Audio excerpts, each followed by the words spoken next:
नमस्कार, मैं संगीता यादव और आप देख रहे हैं आप अभी तक न्यूज। रुक करते हैं उत्तराखंड की कुछ खास खबरों की तरफ। लाल कुआं के व्यापारी की पत्नी की संदिग्ध परिस्थितियों में हुई मृत्यु के मामले में मृतकों के मायके वालों ने हत्या का मुकदमा दर्ज कराया है। वहीं कोतवाली पुलिस मामले की तफ्तीश में जुट गई है। लाल कुआं के वार्ड नंबर 2 निवासी किराना व्यवसायी आनंद गुप्ता की 42 वर्षीय पत्नी की संदिग्ध परिस्थितियों में मृत्यु हो गई, जिसके बाद मृतक के भाई पवन कुमार ने लाल कुआं कोतवाली में मृतिका के पति आनंद गुप्ता तथा उसके सास ससुर के खिलाफ दहेज की खातिर जहर देकर हत्या करने का आरोप लगाते हुए मामले में तहरीर दी है। जिसके बाद कोतवाली पुलिस ने हत्या के धारा 302 के तहत मुकदमा पंजीकृत कर जांच शुरू कर दी है। हमें सूचना प्राप्त हुई थी परसों रात को कि एक महिला की संदिग्ध परिस्थितियों में मृत्यु हुई है। इस संबंध में क्योंकि वो संज्ञेय अपराध की एक एप्लीकेशन दी गई थी, इसमें तुरंत कार्रवाई करते हुए मुकदमा दर्ज कर लिया गया तथा जो बॉडी है उसको पीएम के लिए भेज दिया गया है। ये जो घटनास्थल का निरीक्षण तथा एफएसएल टीम द्वारा जो भी इनपुट आते हैं उसके हिसाब से विवेचना में आगे कार्रवाई की जाएगी। इसमें घटनास्थल की जो फोटोग्राफी है, क्योंकि बॉडी तो पहले ही चली गई थी, तो घटनास्थल की जो फोटोग्राफी है तथा अन्य जो चीज़ें हैं इसको एफएसएल टीम द्वारा इंक्लूड किया जाएगा। 302 में है और 3 लोगों को नामजद किया गया है। पति, सास ससुर, 3 लोग। तो अभी इन्वेस्टिगेशन चालू है। इसमें पीएम रिपोर्ट तथा अदर साइंटिफिक जो एविडेंस है उनको इंक्लूड करके ही विवेचना में कंक्लूजन कर पाएंगे। लक्सर रोड की मार्ग पर सोलानी नदी के पास एक ट्रक ने एसडीएम लक्सर की गाड़ी को जोरदार टक्कर मार दी। एसडीएम लक्सर रुड़की से लक्सर जा रहे थे। टक्कर इतनी जबरदस्त हुई कि एसडीएम के ड्राइवर की मौके पर ही दर्दनाक मौत हो गई और एसडीएम सुनीता कनौजिया गंभीर रूप से घायल हो गई हैं। राहगीरों ने शीशा तोड़कर बमुश्किल एसडीएम लक्सर को गाड़ी से बाहर निकाला और पुलिस को इसकी सूचना दी। मौके पर पहुंची लश्कर पुलिस ने घायल एसडीएम को रुड़की हॉस्पिटल भिजवा दिया है, जिसकी हालत गंभीर बनी हुई है। एसएसआई मनोज सिरोला ने बताया कि यह घटना बहुत ही दुखद है। ये एक दुर्भाग्यपूर्ण घटना घटी है। अभी कुछ देर पहले एसडीएम साहिबा रुड़की से लक्सर को आ रही थी, तो अचानक ये पुल के पास में एक बेंड पर ट्रक से उनकी गाड़ी का एक्सीडेंट हो गया है और एसडीएम साहिबा को हमने हॉस्पिटल भेज दिया है और उनके चालक की मृत्यु हो गई। अमरिया क्षेत्र में आग की घटना रुकने का नाम नहीं ले रही है। गांव बख्शपुर में खेतों से शुरू हुई आग कुछ ही देर में क्षेत्र तक फैल गई। आग का रुख मॉडर्न स्टोर केशर के परिसर में खड़े ट्रकों की ओर देख खलबली मच गई। दमकल की टीमों के पहुंचने से पहले ही आग ने वहां खड़े 5 ट्रकों को अपनी चपेट में ले लिया। सूचना पर उत्तराखंड व पीलीभीत दमकल विभाग की 3 गाड़ियों ने कड़ी मशक्कत के बाद आग पर काबू पाया। इस अग्निकांड पर 5 ट्रक और 1000 बीघा नरेह जल गई। ग्रामीणों के अनुसार करीब 3 बजे अमरिया क्षेत्र के गांव बकशरपुर के खेतों में खड़ी नरेह में अचानक आग लग गई। तेज हवाओं के चलते कुछ ही देर में आग ने विकराल रूप ले लिया। इससे कुछ ही देर में पड़ोस के गांव के पास मॉडर्न स्टोन केसर की बाउंड्री में आग पहुंच गई। वहां अंदर खड़े 6 ट्रकों को आग ने अपनी चपेट में ले लिया। हमें वहाँ से जो हमारे स्टाफ के आया था यूपी से, उसने सूचना दी थी हमारे सीओ साहब को। उसके माध्यम से फिर हमें सिटकुल से हमें सूचना मिली थी। जैसे हमें सूचना मिली उसके बाद हम लोग गए हैं। हमारे जाने तक तो ट्रक में आग लगी थी। फिर मैं था, मेरे साथ जितने लड़के थे, हम लोगों ने वो मेहनत करके काम करके फिर उसके बाद दोबारा पीलीभीत से गाड़ी आ गई थी।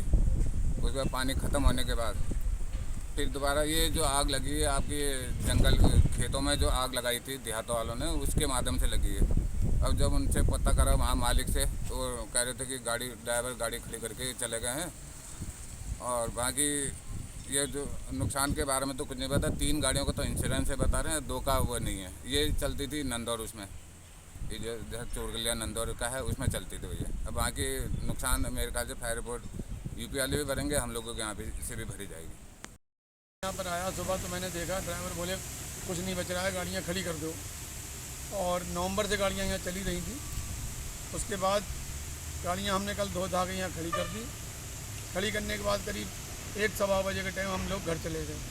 फिर 3-3 बजे फ़ोन आता है कि आपकी गाड़ियों में आग लग गई। तब हम भागते हुए चले आए। गाड़ियाँ जब देखा तो सब जल नहीं थी, आधी पड़ती जल चुकी थी। यहीं चलती थी सन 2011-12 से, जब से ये क्रेसर बना है, जब से मैं यहीं चलाता हूँ सारी गाड़ियाँ। सारी क्रेसर कहीं जाता ही नहीं हूँ। महंत स्वरूपनाथ जी के कर कमलों से हुआ खुशियों का बैंक का शुभारंभ। मेरा गांव मेरा देश एक सहारा संस्था के द्वारा माजरा में खुशियों का बैंक का शुभारंभ किया गया। आज रविवार के दिन महंत स्वरूपनाथ जी के कर कमलों से इस खुशियों के बैंक का शुभारंभ किया गया। यह बैंक उन लोगों के लिए बनाया गया है जो कि जरूरतमंद है तथा जिन व्यक्तियों के पास फालतू सामान है जो कि किसी व्यक्ति के काम आ सके। संस्था के अध्यक्ष अनुराग गुप्ता ने बताया कि उन्होंने यह बैंक गरीबों की मदद के लिए खोला है। गाँव मेरा देश एक सहारा संस्था के द्वारा हम पिछले 1 वर्ष से ये कोशिश कर रहे थे कि किसी नए कार्य की शुरुआत की जाए।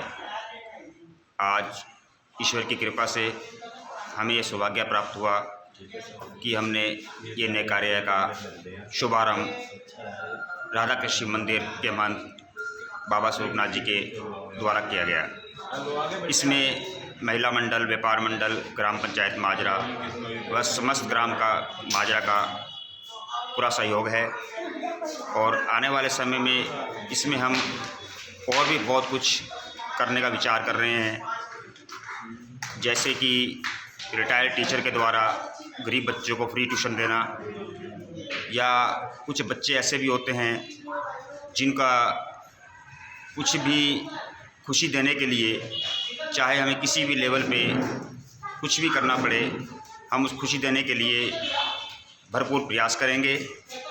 और हम ऐसे भी कार्य करने की सोच रहे हैं कि जैसे कि किसी गरीब कन्या की शादी वगैरह है, अगर वो भी हमारी संस्था को कोई मैसेज देगा तो हम उस अपनी संस्था के द्वारा उस कार्य को करने के लिए भी पूर्ण सहयोग करेंगे। जय हिंद, जय भारत।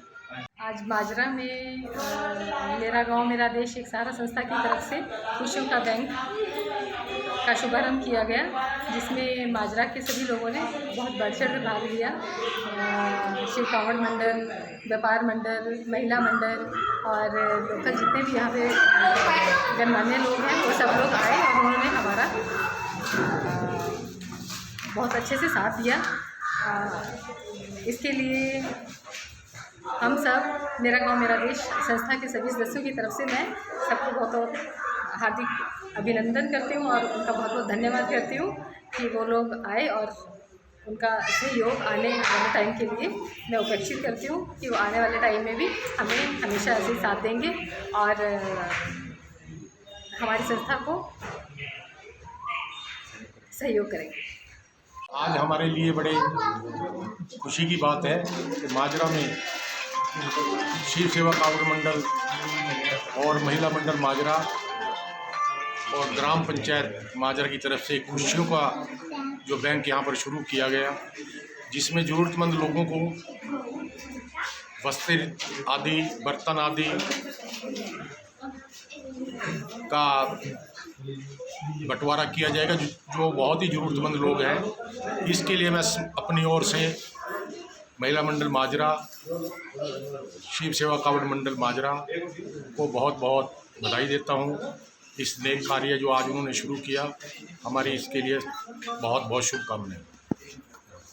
आगामी सीजन को देखते हुए कोतवाल ने यातायात व्यवस्था दुरुस्त करने के लिए मसूरी टैक्सी कार एसोसिएशन के अध्यक्ष से वार्ता की और कहा कि आगामी सीजन में पर्यटकों को परेशानी न हो, इसके लिए टैक्सियों को व्यवस्थित किया जाए। कोतवाली में आयोजित बैठक में कोतवाली गिरीश चंद्र शर्मा ने कहा कि सीजन के दौरान पर्यटक बिना किसी परेशानी के मसूरी पहुंचे, इसके लिए लगातार पर्यटन से जुड़े लोगों के साथ बात की जा रही है। इसी कड़ी में टैक्सी एसोसिएशन से वार्ता की गई, जिसमें कुछ सुझाव पुलिस व कुछ सुझाव टैक्सी वालों की ओर से दिए गए ताकि कानून व्यवस्था हो, यातायात व्यवस्था सुचारू रूप से बनी रहे। उन्होंने कहा कि टैक्सी यूनियन को सुझाव दिया गया है।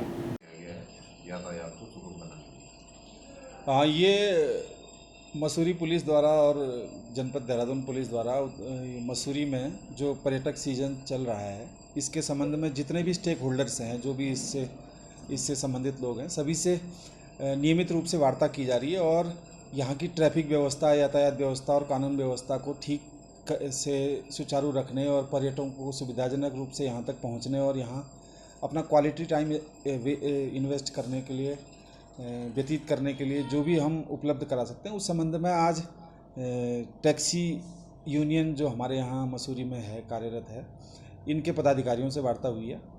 इसमें कुछ सुझाव पुलिस के द्वारा दिए गए हैं और कुछ सुझाव टैक्सी यूनियन के पदाधिकारियों द्वारा दिए गए हैं, जो कि यातायात व्यवस्था को सुचारू रखने और कानून व्यवस्था को सुचारू रखने के लिए काफ़ी महत्वपूर्ण है, जिसमें आगामी 2-3 दिन में कार्रवाई प्रारंभ की जाएगी। इसमें कुछ जो हमारे टैक्सी यूनियन के द्वारा हमने जो सहयोग मांगा है कि कुछ प्रतिशत टैक्सियां अपनी जो स्थायी पार्किंग है हमारी किंग रेक पर, उसमें रखने की बात सुझाव हमारे द्वारा दिया गया है। और कुछ जो आपके टैक्सियां हैं उनके संचालन का और उनमें से यात्री उतारने और उन पर यात्री बिठाने के लिए जो जगह निर्धारित की जानी है, उसके संबंध में हमारी वार्ता हुई है। और इसके अतिरिक्त टैक्सी यूनियन के पदाधिकारियों द्वारा कुछ सुझाव हमें दिए गए हैं कि जिसमें हम जल्दी ही अमल शुरू करेंगे और टैक्सी यूनियन हमारे साथ यातायात व्यवस्था को सुचारू रखने में हमारा पूर्ण सहयोग करेगा, ऐसी हमें पूर्ण आशा है। सर, यात्रा चरम पर है, इसको लेकर किस तरीके की तैयारी है विभाग की, और पुलिस के पास अभी तक कितने अतिरिक्त पुलिस की व्यवस्था हुई है? यहाँ मसूरी में अभी पुलिस, अतिरिक्त पुलिस के लिए 1 प्लाटून पीएसी हमारे पास है। इसके अतिरिक्त 10 कांस्टेबल यहाँ पर स्थायी रूप से भेजे गए हैं और हमारा थाना मसूरी का फोर्स हमारे पास उपलब्ध है। इसके अतिरिक्त जो वीकेंड्स होते हैं जिनमें भीड़ ज़्यादा रहती है मसूरी में, उस समय सब इंस्पेक्टर पुलिस और ट्रैफिक पुलिस के अतिरिक्त जवान यहाँ भेजे जा रहे हैं। वर्तमान में हमारे पास एक क्रेन है और 2 हॉक मोबाइल्स हैं और लगभग 60 लोगों का स्टाफ हमारे पास अभी पुलिस का उपलब्ध है, जिनके माध्यम से हम शहर में यातायात व्यवस्था और कानून व्यवस्था को देख रहे हैं। यात्रा सीजन को लेकर, हाँ, यात्रा सीजन अभी जो 4 धाम यात्रा शुरू होगी उसका एक मुख्य मार्ग मसूरी भी है। अभी मेरी जानकारी में आया है कि मसूरी से छोटे वाहन इत्यादि काफ़ी 4 धाम यात्रा के लिए जाते हैं। आप किस तरीके से इसमें कार्रवाई करेंगे? मैं पहले तो धन्यवाद करना चाहता हूँ कोतवाल साहब का कि आप मसूरी के लिए इतना काम कर रहे हैं और बहुत अच्छा काम कर रहे हैं। और ये जो अभी जो ये यात्रा के लिए, जो यात्रा सीजन के लिए जो व्यवस्थाएं बनाई जा रही है, मैं इसका पूर्ण समर्थन करता हूं। जैसा आप चाहेंगे, पुलिस चाहती है, उस हिसाब से आप लोगों को पूरा समर्थन किया जाएगा। ऐसा कहीं नहीं है कि हमारे द्वारा कहीं पे जाम होगा, कुछ होगा। हम अपने लोगों को सबको समझा देंगे कि अपनी सही जगह पे सवारी उतारें, सही जगह से उठाएं और जहाँ पे जाम ना हो, पर्यटक परेशान ना हो। पर्यटकों के पीछे हम लोग रोजी रोटी चलती है, तो हम लोग नहीं चाहते कि यहाँ पर कोई जाम वाम हो। तो जैसा भी जो भी सुझाव होंगे उनके द्वारा हमें सुझाव दिए गए, हम उसको भी मानेंगे और कहीं भी इस प्रकार की कोई वो नहीं होगा, लोगों की समस्या नहीं होगी। करेंगे कि उस बारे में अभी वार्ता की जाएगी। मैं अपने लोगों को भी पूछूंगा, अपने पदाधिकारियों, अपने लोगों को भी, पूरी जनता की राय होगी, जनता की राय सर्वोपरि होगी। मैं अकेले इसमें निर्णय नहीं लूँगा, मगर जो गाड़ियाँ चलती नहीं उनको मैं नीचे लगवाने के लिए मैं तैयार हूँ। फिलहाल उत्तराखंड की खबरों में इतना ही। जल्दी हाजिर होंगे कुछ और बड़ी खबरों के साथ। तब तक आप देखते रहिए आप अभी तक न्यूज।